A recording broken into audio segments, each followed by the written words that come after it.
Good morning student. आज हम lesson 3 हमारी बदलती पृथ्वी यानी हमारी पृथ्वी कैसे बदलती रहती है या घूमती रहती है। तो जैसे कि बच्चों इसमें बताया गया है कि स्थलमंडल जहाँ हम रहते हैं, स्थलमंडल अनेक प्लेटों में विभाजित है जिन्हें हम स्थलमंडलीय प्लेट कहते हैं। स्थलमंडल अनेक प्लेटों में विभाजित है जिन्हें हम क्या कहते हैं? स्थलमंडलीय प्लेट कहते हैं। ये प्लेट प्रत्येक वर्ष केवल कुछ किलोमीटर के लगभग हमेशा धीमी गति से चारों तरफ घूमती रहती है। यानी ये जो पृथ्वी हमारी प्रत्येक वर्ष केवल कुछ किलोमीटर के लगभग हमेशा धीमी गति से चारों तरफ घूमती रहती है। प्लेट की इस गति के कारण पृथ्वी की सतह पर परिवर्तन होता है। प्लेट की जो ये गति है तो इसके कारण ही पृथ्वी की सतह पर क्या होता रहता है? परिवर्तन होता रहता है। क्या होता है बच्चों? परिवर्तन होता है। पृथ्वी के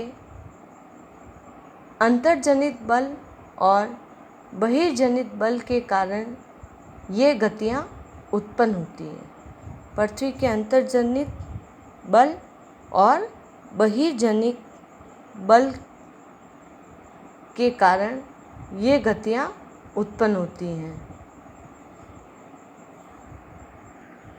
जैसे कि इसमें बताया गया है कि अंतर्जनित बल किसे कहते हैं? जो बल पृथ्वी के आंतरिक भाग में घटित होते हैं।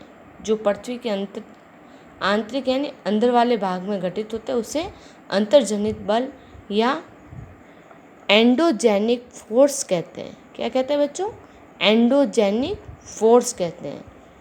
एवं जो बल पृथ्वी की सतह पर उत्पन्न होते हैं उसे बहिर्जनिक बल या एक्सोजेनिक फोर्स कहते हैं। क्या कहते हैं? एक्सोजेनिक फोर्स कहते हैं। अंतर्जनित बल कभी आकस्मिक गति उत्पन्न करते हैं यानी एकदम ही, तो कभी धीमी गति से। भूकंप एवं ज्वालामुखी जैसे आकस्मिक गति के कारण पृथ्वी की सतह पर अत्यधिक हानि होती है। फिर जैसे कि एक रंगीन कागज़ लिया हमने, ठीक है, उसकी एक गोली बना दी और इसे जल के आधे भरे बीकर में रख देंगे। फिर बीकर को तिपाई, स्टोव या गैस पर रखकर गर्म करेंगे। जल गर्म होने पर हम देखेंगे कि गर्म जल की परतों के साथ कागज़ की गोली भी ऊपर उठती है। यानी जल गर्म होता है तो वो कागज़ की जो गोली बनी हुई अंदर डाली थी हमने, वह ऊपर उठती है। और जैसे जैसे पानी ठंडा होता है तो वह गोली भी, मतलब जो हमने गोली डाली थी एक रंगीन पेपर की, वह धीरे धीरे उन परतों के साथ नीचे बैठती है। तो ठीक उसी प्रकार हमारी पृथ्वी भी गर्म होने पर ऊपर उठती है, जिसके कारण पृथ्वी की सतह पर यह बल उत्पन्न होता है, उसे बहिर्जनिक बल कहते हैं। फिर है पृथ्वी की गतियाँ। पृथ्वी की गतियाँ अंतर्जनित बल और बहिर्जनित बल। अंतर्जनित बल 2 प्रकार के होते हैं, आकस्मिक बल और पटल विरूपण बल। आकस्मिक बल और पटल विरूपण बल। आकस्मिक बल में आता है भूकंप, ज्वालामुखी, भूस्खलन। और पटल विरूपण बल में आता है पर्वत निर्माणकारी बल। फिर है बहिर्जनित बल। बहिर्जनित बल अपर्दन और निक्षेपण।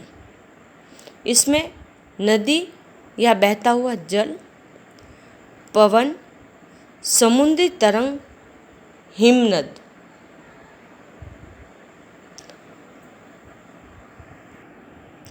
फिर है ज्वालामुखी।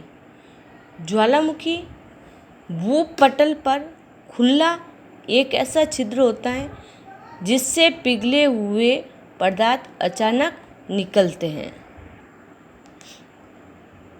ज्वालामुखी क्या होता है? भूपर्पटी पर खुला एक ऐसा छिद्र होता है जिसमें पिघले हुए पदार्थ अचानक निकलते हैं। जैसे कि ये छिद्र है, इसमें से एक पिघले हुए पदार्थ निकलते हैं जैसे गैस और राखें हैं।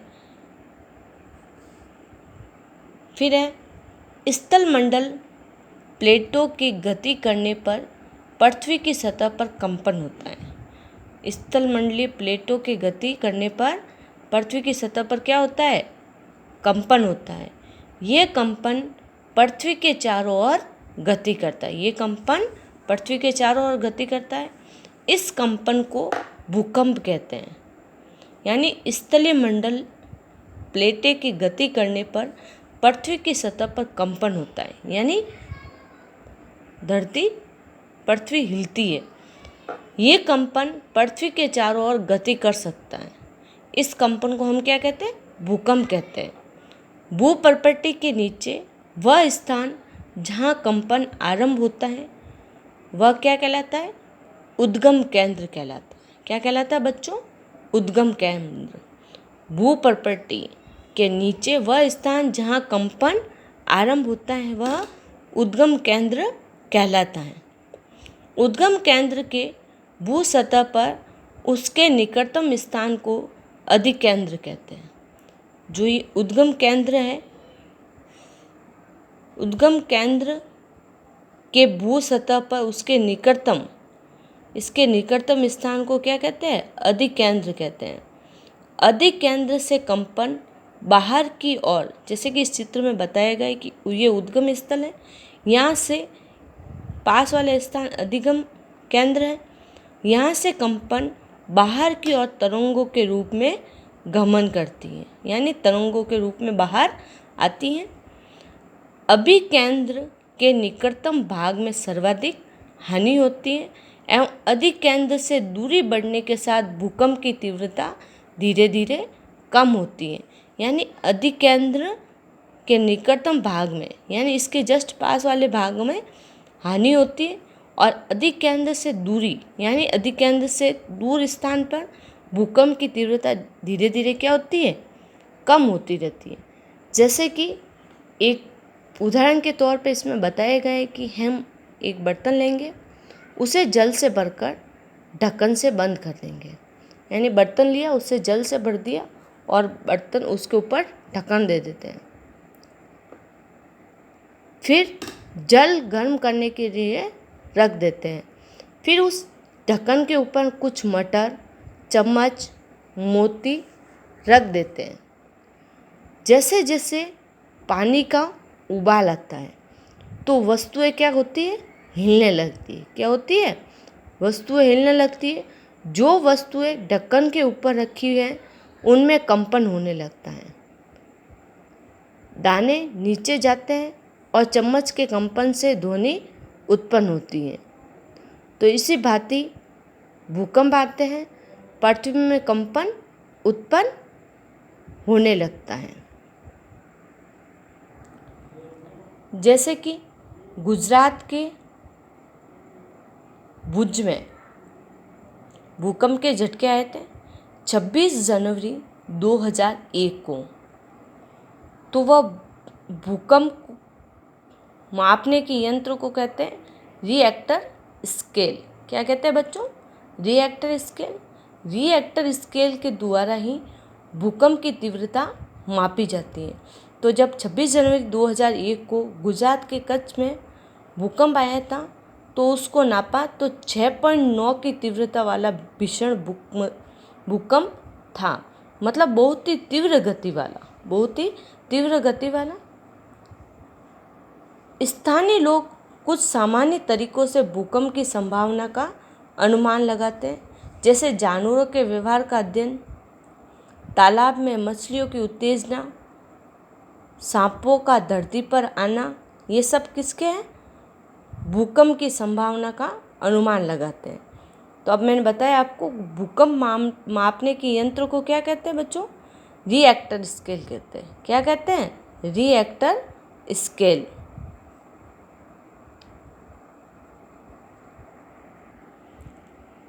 ठीक है बच्चों, नेक्स्ट वीडियो में हम इस पार्ट में मुख्य स्थलाकृतियों का अध्ययन करेंगे। Thank you.